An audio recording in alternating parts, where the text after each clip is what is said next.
আগুনটা জ্বলছে প্রথমে ওখানে ফ্যাক্টরিতে। তখন আমরা এখানে গুমর থেকে উঠে গেছি, ফায়ার সার্ভিস আসছে। ফায়ার সার্ভিস ওয়ালারা আমি যে বলতেছি যে ভাই আপনারা এদিক দিয়ে খাল আছে, পানি আছে। ওরা আমার কথা, আমাদের পুরো ঘরে জ্বলে গেছে, আমাদের ঘরের জিনিস কিছু নাই।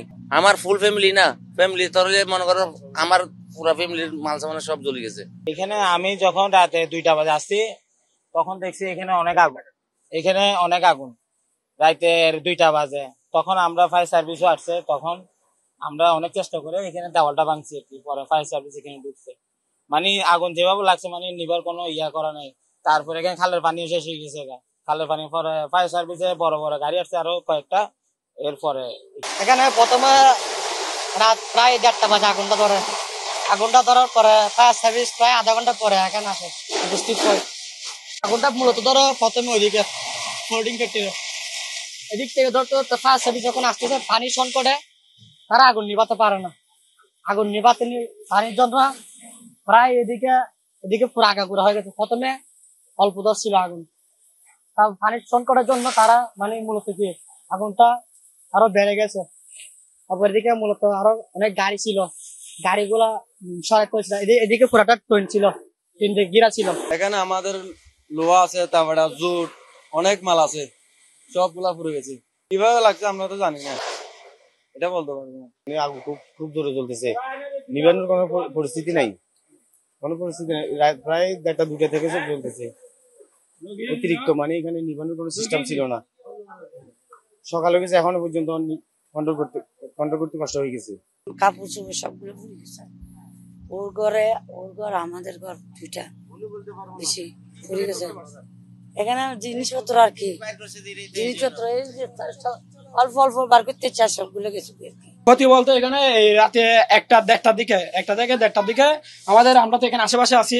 এখানে এটা জুটের মিল, এর আগেও জুটের মিল করার কারণে আমাদের এখানে যেহেতু বসতি স্থাপনা, এখানে অনেক ধরনের সমস্যা হয়েছে। এর আগেও বিরাট ভাবে একটা আগুন লাগছে। তো এটা যদি আমাদের এখানে যদি বারবার যদি জুটের মিল এরকম একটা এই এলাকাবাসীর পাশে যদি বিভিন্ন ধরনের মিল কারখানা করা হয়, তাহলে এটা আমাদের জীবনটা ঝুঁকিপূর্ণ হয়ে যায়। এটা কেননা এটা বারবার এই ধরনের বড় ধরনের আগুন লাগে, এটা আমাদের জীবনটা অনেক ঝুঁকিপূর্ণ। সারা রাত ধরে এখন আমি ফ্রেশ হয়ে আসছি, আর থাকতে পারতেছি না। সারা রাত ধরে এখানে আমরা আগুন ফায়ার সার্ভিসের লোকেদের সাথে কাজ করছি একসাথে। তো এই ধরনের আমি চাচ্ছি কি নেক্সট টাইম থেকে আমাদের এরকম বসতি স্থাপনার পাশে যাতে এই ধরনের কোনো জুট মিল না হয়।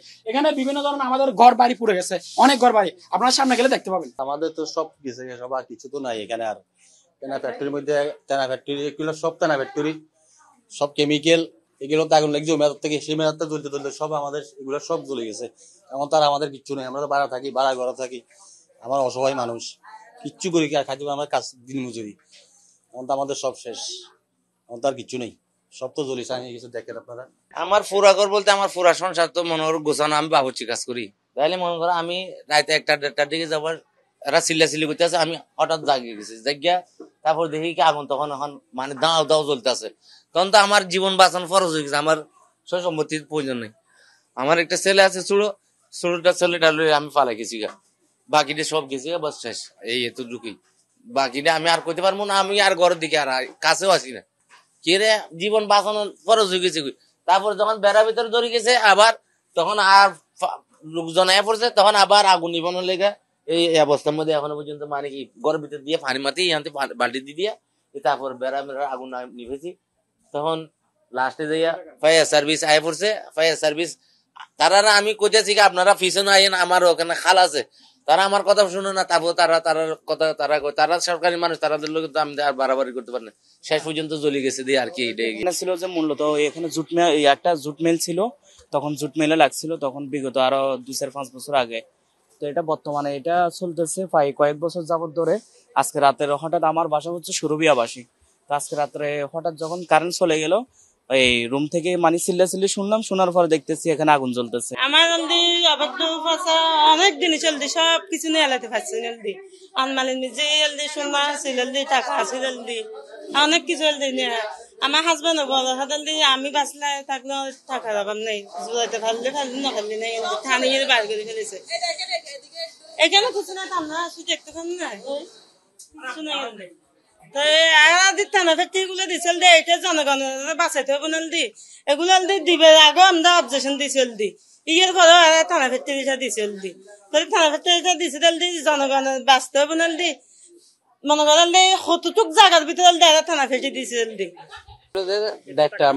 দেড়টা বাজছিল তখন 1:30 বাজার সময় আমরা দেখতেছি বেশি আগুন গিয়া করতেছে আমরা ঘর থেকে বের হয়ে গেছিলাম ঘর থেকে বের হয়ে এখানে এসে দেখতেছি এই অবস্থা খারাপ যেহেতু আমাদের ফ্যামিলি একটু নানু বাড়ি আর কি পাশে আর কি এই গিয়া পেটির পাশে তো নানু বাড়ির পাশে দিয়ে দেখতেছি আগুন বেশি আমাদের বাড়ির যেগুলো আছে আমরা সবাই বের হয়ে একতা বাড়িওয়ালা একতা হয়ে সবাই কাজ করছি আর এখানে তো মনে করেন সবাই ফায়ার সার্ভিসও ঢুকছে আমরাও ঢুকছি ঢুকে আমরা টোয়েন্টি গুলা আলাদা করে দিচ্ছে ফায়ার সার্ভিস পানি এখানে পানি মারি দিচ্ছে আর কি। এখানে ফায়ার ব্রিগেড আসে যথেষ্ট পরিমাণ কিন্তু ভিতরে ঢুকতে পারে নাই আগুনের ভয়াবহতা এমন ছিল এখানে ভিতরে ঢুকার কোনো এক্সকিউজ ছিল না। দ্বিতীয় কথা এখানে পানির কিছু সংকট ছিল পানি তেমন অ্যাভেলেবল পানি পায় নাই কিন্তু যথেষ্ট পরিমাণ ফায়ার ব্রিগেড আসছে এখানে আর ওদের বিশুদ্ধভাবে 10টা গাড়ি মালও আসছে মালও বেশি ছিল আর চালটা এখান থেকে ধসে পড়ে যাওয়ার কারণে নিচে সব মাল ওই কারণে যা আগুনটা কি ওইখানে নিচে এখনো বর্তমানে চলতেছে।